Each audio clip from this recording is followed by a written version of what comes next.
Hello, my name is Aimee Luna. I'm an attorney with the Legal Aid Society of Middle Tennessee and the Cumberlands in the Murfreesboro office. And today I'm going to talk to you about what is an order protection and how can you get an order protection. So what is an order of protection? It is a court order. It's a piece of paper that's signed by a judge that tells another person they cannot abuse you, contact you, come around you, or have other people contact you on their behalf. You can get an order of protection without a lawyer to protect you and their children. If the other person doesn't obey this order, then you could have them and they could be arrested. Now, how can you get an order of protection? There's two steps. First, you have to file the paperwork, and the paperwork is called a petition, and you file it with the clerk.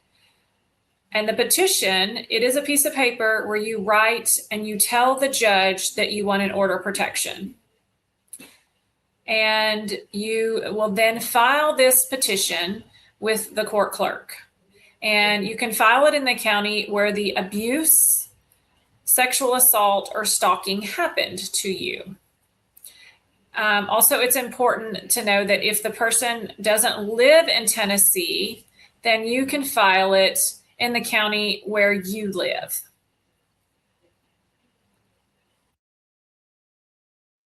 What can you include in the petition, or what should you include in the petition? You want to tell how you've been hurt or threatened. You want to be very detailed about that. Try to give exact dates, when it happened. You also want to tell exactly what the other person did. Also, don't stretch the truth or make things up. Lying will hurt you, and it could lead to your case being dismissed, criminal charges against you, and if it's dismissed, maybe even paying the court costs.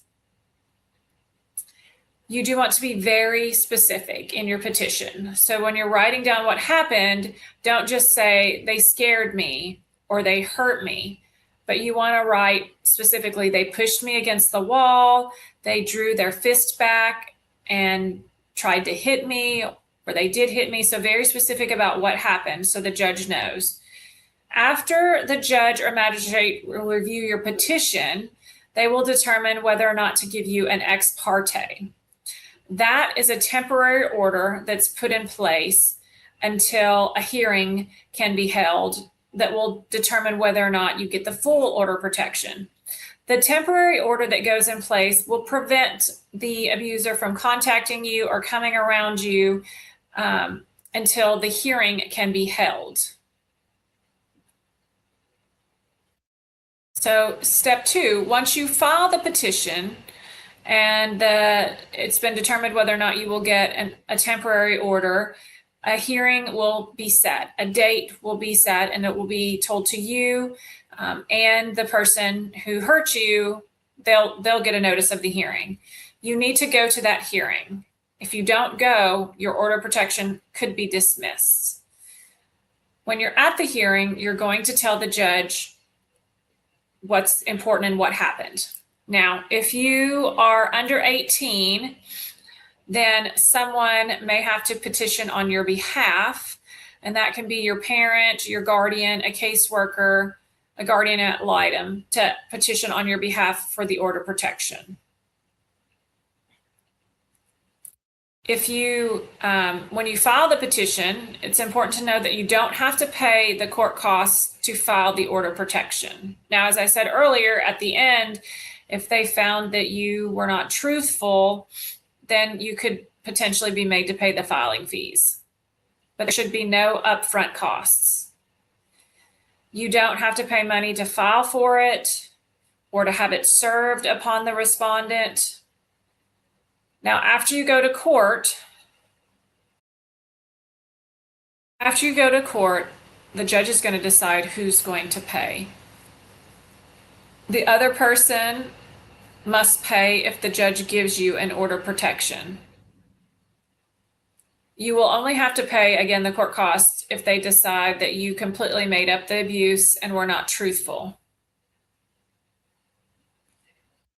All right, now we are going to talk about who you can get an order of protection against. There are very specific rules about who can get an order of protection against who.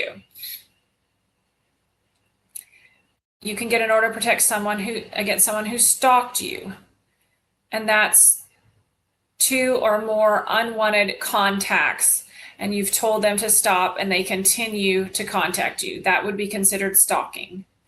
Someone who has sexually assaulted you or threatened to sexually assault you, you could get an order of protection against. Or someone who has hurt you, threatened to hurt you, provided that there is a relationship to that person. Here are the relationships. If they have been a spouse in the past, or you're currently married to them, or a family member by blood, adoption, or marriage. So there has to be a relationship when it's someone who has physically hurt you or threatened you. It could also be if you have a child together, their parent, or someone that you have lived with. So if you lived with a roommate and they have physically hurt you or threatened to hurt you, someone that you have dated or had sex with, you can get an order of protection with. So there has to be a relationship unless there is sexual assault or stalking. There has to be a relationship that I just previously mentioned. Now, what can an order of protection do if it is granted? The judges may not grant the order of protection. If the judge doesn't grant the order of protection, then that person can come around you, contact you.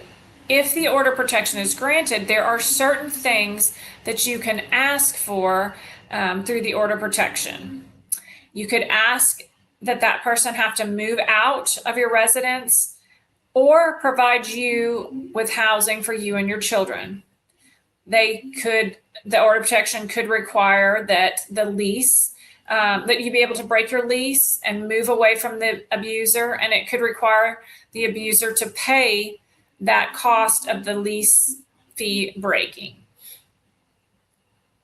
You could also ask that for the court to determine certain things about parenting. And that could include where the children, if the children can go with the other parent or be in contact with the other parent. If the children have been abused by the other parent, the court may also grant an order of protection for them, protecting them where they cannot have contact with that parent. Or they might do supervised visitation to protect that child from abuse. If there has not been any abuse to the children, the court could set up and allow a parenting schedule, and that would determine who would have the children at certain times. They could also order child support through the order of protection. They can also order temporary custody of the pets. Who's going to keep the pets? They could also prevent someone from owning a firearm. If an order of protection is granted against someone, then they cannot purchase weapons. So they may have to give them to the police department or families or friends. They could also order that the telephone service be transferred out of a wireless telephone. So if you have a phone service with the abuser, they could order that it be separate. Also, you can order the other person to attend counseling to address anger, the violence or anger management. If there's addiction issues, the order of protection could require them to do drug and alcohol assessments and counseling.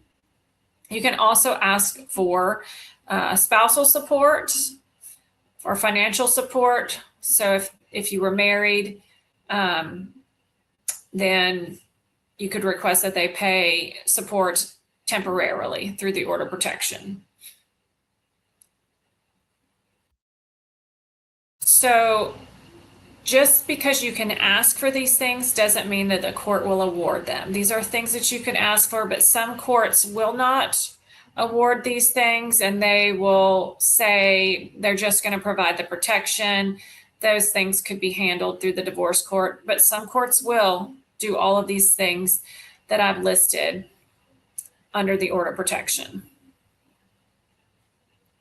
A couple more points that I want to mention, important things to mention, is that just because you filed for an order of protection, you cannot be evicted. They cannot evict you just because you're a victim of stalking and abuse.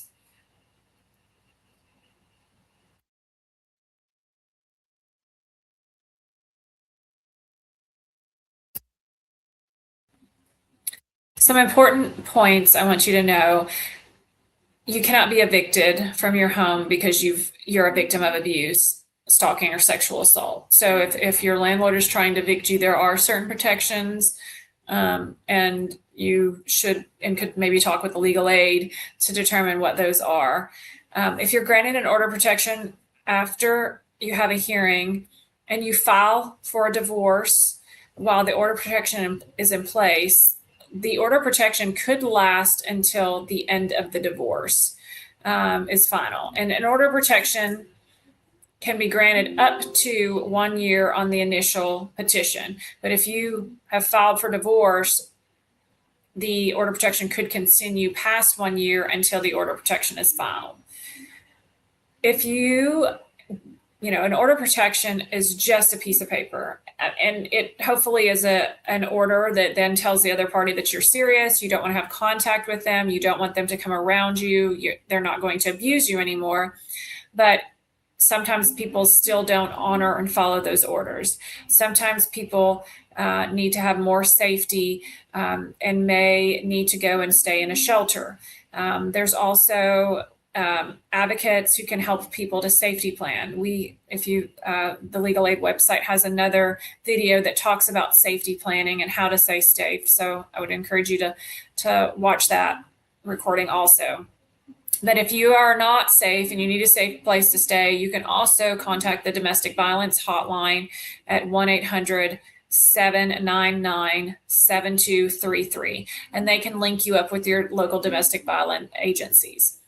If people are not following the orders of protections and staying away from you, you should call the police. If they are arrested, they can get criminal charges brought against them for violating the order of protection and jail time.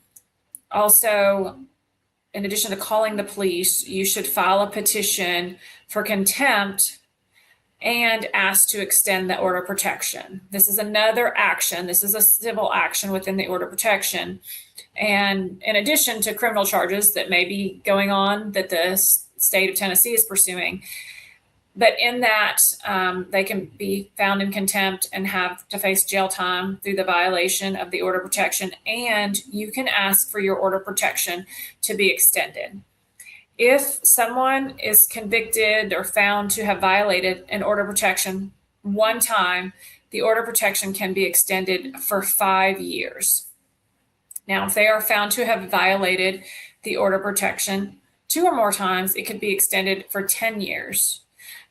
Also in Tennessee, there is a lifetime order of protection. If someone is convicted of certain felonies, you can request that a lifetime order of protection be in place. So there are ways, if they are not following the order of protection, for it to be extended and for them to be held accountable with jail time. And if they are not following the order of protection and they're violating it, you should pursue these measures, because oftentimes that is what sends the message to the person. It holds them accountable and maybe what stops the abuse and the constant harassing and contact. So for more information and other helpful videos like this one, please go to our website at www.las.org.